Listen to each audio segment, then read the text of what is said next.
Hello there, ladies and gentlemen, and welcome back to another episode of Wilds Plays. This time I wanted to take a look at a game that I'm sure most of you are like, but Steven, I've seen tons of reviews of Ninja Gaiden, I've played it a bunch, and of course, sure, I've had a bunch of friends that lately have been telling me they haven't played this game, or they don't, they haven't went back and tried it after playing it as a kid or whatever. So I thought I'd take a second and, just kind of share some of my opinions on this game.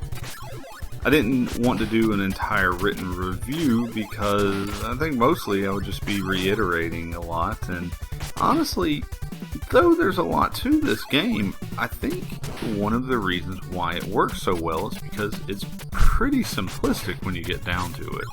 Not long ago, I went to a friend's house and we were stuck in his apartment for however long without any transportation to leave. So we decided, let's pick a game and we would have a few drinks and try to beat it.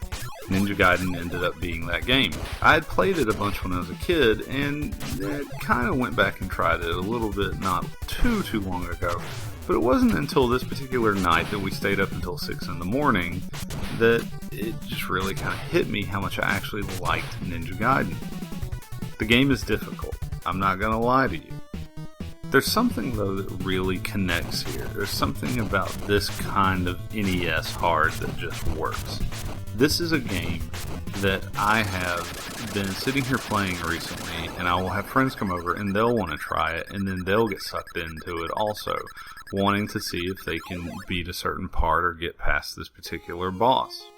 One of the reasons I think this works so well is because no matter what, no matter how many times you die, if you're even remotely decent at the game, you're going to get a little bit farther and farther each time. The more you play, the more you learn the patterns of the enemies, how they work, how to jump, how to do the wall climbing, and you get better. You move past each part just a little bit more.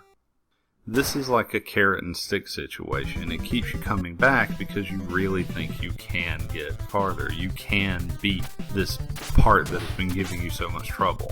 You are going to die a lot, and there is some stuff that's going to feel cheap. Some of the platforming and jumping just seems like it doesn't work at times, and there are certain parts, especially towards the end, where you have one enemy who is sitting on this tiny block that you need to get to, throwing stuff at you, while two birds swarm around you trying to knock you off. But in the end, if you keep playing enough and you learn their patterns, once you do get past that point, you feel extremely accomplished.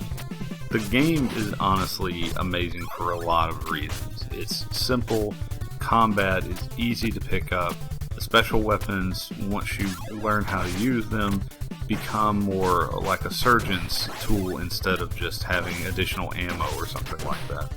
The music is honestly one of my favorite NES soundtracks. A lot of times people hear it and I tell them what it's from and they actually don't think that it's correct because it doesn't sound like something that should be in this style of game. It's more upbeat, it has a lot more depth to it, but yet it works perfectly for every stage.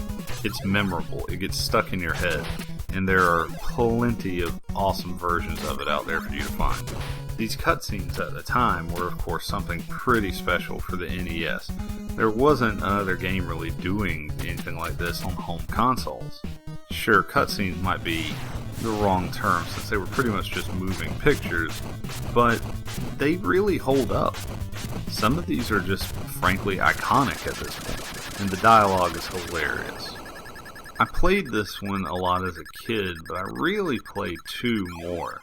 And now that I've kind of gone back and played this one some, I want to go back and play 2, but I hear that the weather mechanics really become the only thing that's memorable from 2 because it's the gimmick. 1 doesn't have a gimmick, it's just tough, it's rewarding, and it keeps you wanting to play more. Even when I get a game over screen, whether I meant to or not, I'm hitting start to go again. I feel like this is something I can do. Now, as of this recording, I can only make it up to the last boss. I find his first form is pretty hard, and I've come very close to beating it, and I've actually played his second form not too long ago, but that one's even harder. So I'm not sure if I'm going to beat this anytime soon. I'm a huge fan of this game, And honestly, I really liked the 2004 remake on Xbox and the games that followed that. I don't think I ever actually played the third one for that series, to be honest, but this has made me want to go back and at least try to beat the first one again. However, it's just as hard, if not harder, maybe? I'm not sure about that. I'd have to compare and contrast a little bit more. But I remember getting to this one particular part where I was supposed to fight 2 tanks and a helicopter or some nonsense like that, and I just never got past it. I'll be the first to admit that the story is a little convoluted, and there are some things that don't work. Plus, some people just cannot get a hold of the wall climbing. And if that's you, I understand that. This type of art isn't meant for everyone. I could kind of go on and on about the game and do a little bit more of a breakdown, but what I really want to do is just encourage some people who may not have touched this since they were a kid, or may think it's too hard and just haven't gone back to it, to give it another shot. Also, alcohol may help. Before I start droning on about this anymore, I think I'm going to go see if I can get Ryu killed a few more times. But until next time, pick up an old game, give it another shot.